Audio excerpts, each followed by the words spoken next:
So some of you guys I've seen before, some of you are new. Regardless, welcome. Thank you for coming to the Sign Protocol workshop. Who here actually flew from a different continent? Where from? Which continent? North America? North America? Oh, nice. Well, thanks for flying for like 17 hours and just to be in my workshop. But obviously, I know you guys are here because you're after the money, which is fine. I'm offering. Just don't spend that money tonight, okay? So we're Sign Protocol, okay? So we have 30 minutes. I can mess around and talk a little bit of random stuff. So those of you who are just here for the money, I can give you a little bit of introduction. I like the honesty. You know, if you're here just for the money, then you know it's good. It's good. You know, it's like if you are a gold digger, then just make it clear. You know, so which is fine. You know, that's valid. So Sign Protocol, we are a hello Megan and Zoe. Thanks for supporting me. Sorry, I refuse to wear your merch. Okay, our merch. Okay. Okay, so Sign Protocol is an omni-chain attestation protocol, and exactly what that means, I'll get into it later.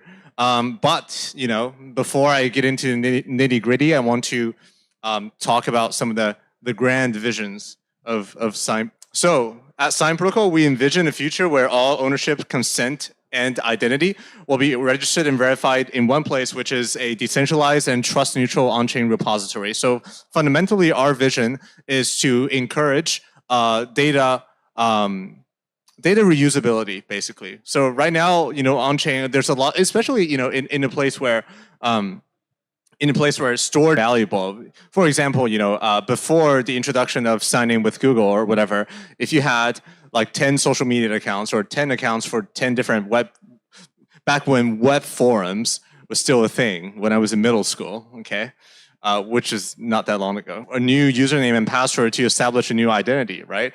And that's really wasteful because you're just one person, you're the same person, right?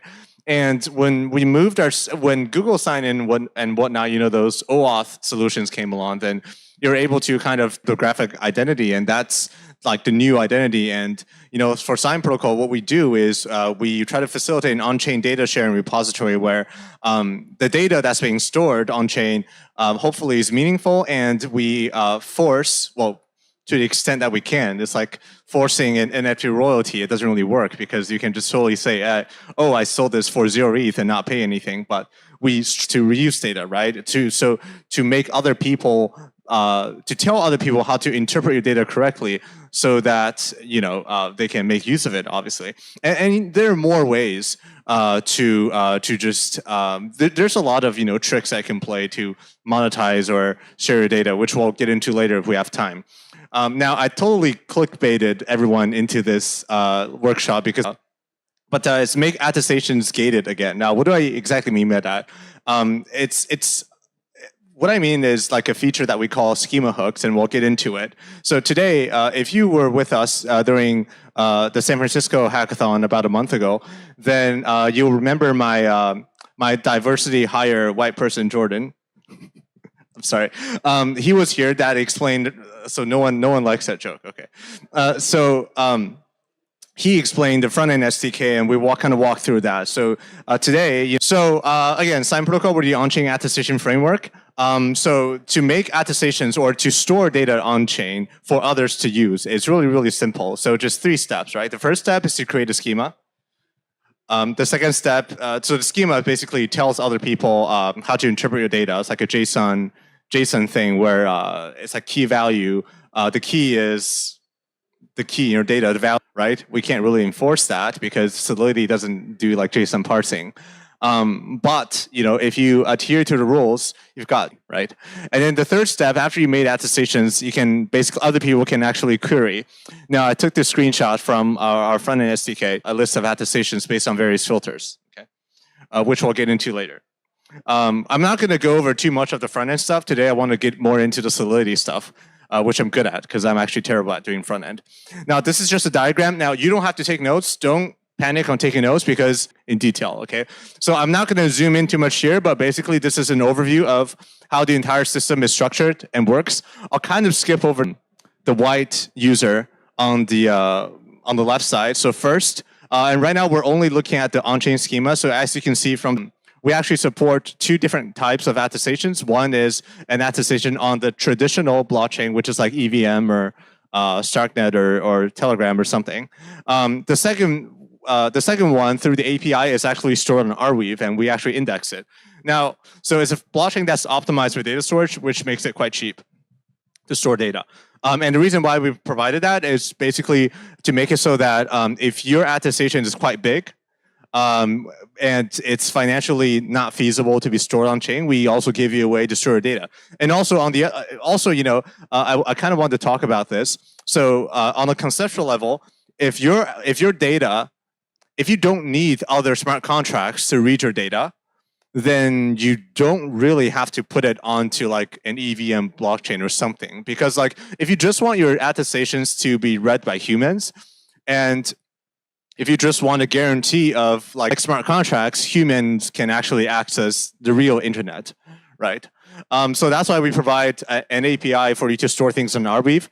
And we're actually going to roll out, we didn't make it for this hackathon, but within the month, we'll roll out a up, and you can basically store data into Arweave through us for it's extremely cheap. It's something like 10 cents per gigabyte or something. I forgot, but it's like really cheap, right? But today we're just going to look at the left part, okay? So if the hierarchy between the schema and the attestation. So the schema actually is like this. Now this entire thing looks like some kind of like Intel presentation of their CPUs, but the schema C contains attestation 1 and attestation 2. So attestations, every single attestation, they must belong to some schema, right? To a single schema. You can't have an attestation that belongs to two of them, right? Now, what is this? So this is the schema hook contract that I've been talking about, and we're going to get into deeper into today, right? So as a schema creator, you can define an external smart contract as the schema hook contract. The data will be, the request or the call data, whatever, like this thing will be routed through the external hook contract so that that hook contract has a chance to inspect the data or do whatever, right? Because it's a smart contract. But the bottom line is, if the code reverts in the hook contract, the attest or the revoke function call will also be reverted. So you can basically use it as a way to gatekeep, for example, who can make attestations. ZK proof in order for an attestation to be written into the schema. So everything in the schema is basically hard gated by ZK proofs, right? So something like that. So this is why this clickbait title is called "Make Attestations Gated Again," because that's what we're going to talk about. I hope I don't look stupid leaning forward like this. Okay, so very briefly, right? I'm still going to cover it, but just really, really briefly. So FE stands for front end. So this is the installation and setup for our front end SDK, which you can use, but it's just not the focus of the workshop today. So the front end SDK is mainly used to interact with either to query attestations and schemas from SignScan, or it's also used to submit attestations using the Sign Protocol API onto Arweave. But it's not the focus of this workshop, so I just have this quick slide, which you don't have to take pictures of. Don't worry, I'm going to have a QR code that links to a slide later. And to make it even better, I'm such a nice teacher, right? There's even the SDK walkthrough from the San Francisco hackathon. It's a YouTube video that ETHGlobal folks recorded. So don't panic, and you don't even have to scan this QR code right now because later you'll have the QR code for the whole slide. Okay. So I'll skip through this real quickly. So today what we're going to talk about mainly is the Solidity SDK instead, right? So to install it is quite straightforward. You just npm install. Or who even uses npm nowadays? Everyone uses bun, right? That's like the trendy thing. And then there are two imports that are important. The first one is the Sign Protocol interface present on each EVM chain. Then that's how you do it. So with that, you can call the attest function. You can revoke. You can create a schema programmatically. You could. Very rare. And the second one that's quite important, which is like the highlight of today, is the smart contract, the sign protocol hook interface, right? And this is basically how you're able to implement a schema hook, create your own schema hook. Okay, so I'll get into that. So a schema hook, right? A schema hook, it's nothing fancy. It's literally just another smart contract that will be called. If you set it as a schema hook of a certain schema, then this contract will just be called whenever someone attests or revokes, right? And we'll go over the interface in a bit after the slides, right? And we have like 4 different examples on our GitHub. So this is like a common pattern, admin contract that dictates who can call your hook, because if your hook contract actually interacts with some other, like let's say you're using it as like a webhook to call some other service, then you don't want anyone to just be able to randomly trigger it, right? You only want it to be triggered when someone attests something. So the caller, and in that case, the caller will be, I have this ownable thing. So what you can do is you can set the sign protocol instance, right, in the admin contract, and in the hook contract, you can check if the caller is actually the sign protocol instance, and if it's not, then you can revert and say that, well, you know, I can't just have random people calling my hook, okay? And afterwards, you know, you implement the actual thing, right? Which I'll show later. Function interfaces for function prototypes, but it's really just 2. It's just like there are 2 variants called did receive attestation, and you notice that it's actually payable. So you can even charge a fee for your attestations. So you can kind of, you know, do a lot of interesting things. And the other variant is basically charging a fee via an ERC20. So that's why the interface is kind of different. But the point is, right, you can charge a fee and you get access to the attester, the schema ID, the attestation ID, and any extra data. So the extra data will actually not be saved anywhere. It will be discarded after this entire attest or whatever function call. So that makes it really convenient. So if you have some really large data that you want to use for verification, cough, maybe something like a ZK, you know, verification data, right? You can pass it through the extra data because you don't have to save it, right? If your logic, if your hook logic verifies it, and if it's correct, then, you know, it's like we don't really have to store it. We just have to verify it and then throw it away after 2 weeks. It's the same logic here, okay? And also the message.sender here. So on line 12, you can see that I'm casting message.sender into the sign protocol interface. That's if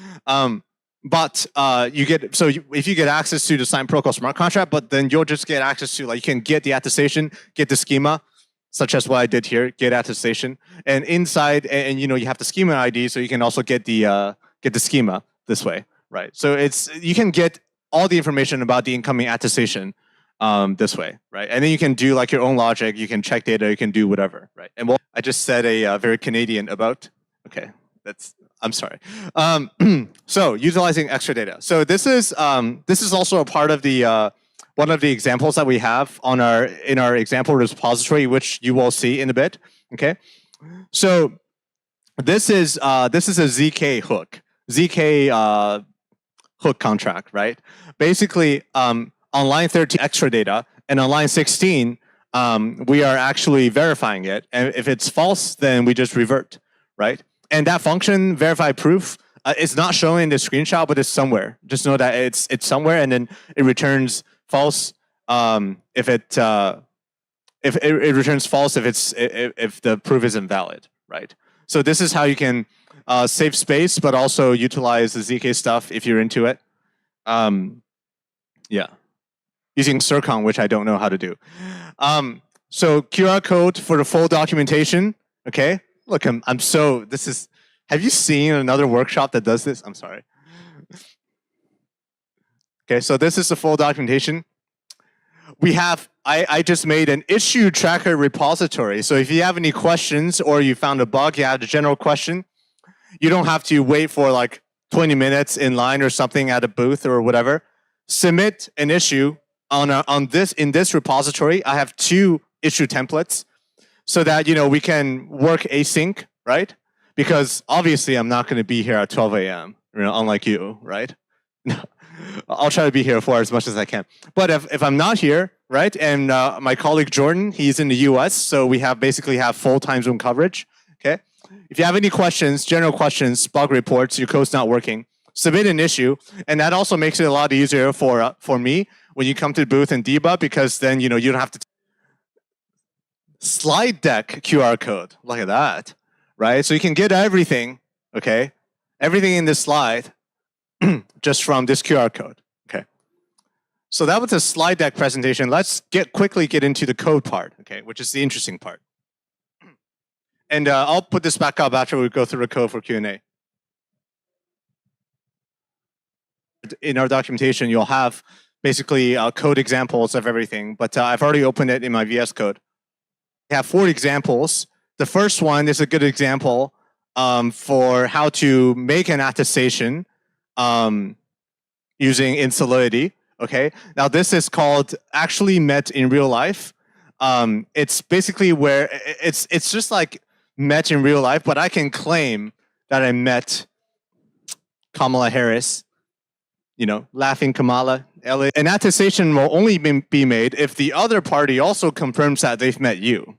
Okay, so this is a more legit version of met in real life. This is really simple logic here. Basically, if a schema utilizes this hook, then basically in the whitelist manager, you can whitelist attesters, and when people come and attest to contract interface, there's did receive attestation with the payable, okay, and did receive attestation without payable, but then you have a fee, ERC20 fee token and fee amount, so you can charge fees that way, right? And it's the same thing for revocation. So you can also get notified or verify stuff when people try to like revoke stuff. Okay, in this case, it literally just checks if someone's in the whitelist or not. Okay. This one, data attester, okay? I actually forgot what this one does. Let me actually remind myself. Okay, I forgot what this one does. Let's go. A ZK circuit, CIRCOM, okay? I took this from somewhere on the internet, from here, okay? I actually am not very good at writing CIRCOM. But this is an interesting ZK circuit. What it does is that you can prove to someone that the original data that resulted in the hash without showing them the original data. So that's pretty cool, right? So this circuit works, okay? And we actually have, if you scan the QR code and go to our docs website, we actually have a full walkthrough of how this thing works. But basically, this circuit will generate, and I have like a separate repository just dedicated to this circuit and the setup and the input and outputs. You can write any of this, obviously, you can't hand do it. But this is a generated verify circuit, which has a function called verify proof. It's the one that you kind of briefly saw in the presentation, right? And returns a Boolean true or false if it proves correct or not. And we import it into the ZK hook, okay? And when we're attesting something, basically this schema could be a circuit, maybe something like that. It's not very meaningful, but it's just a demonstration of how you can incorporate the use of zero knowledge proofs into sign protocol schema hooks, okay? And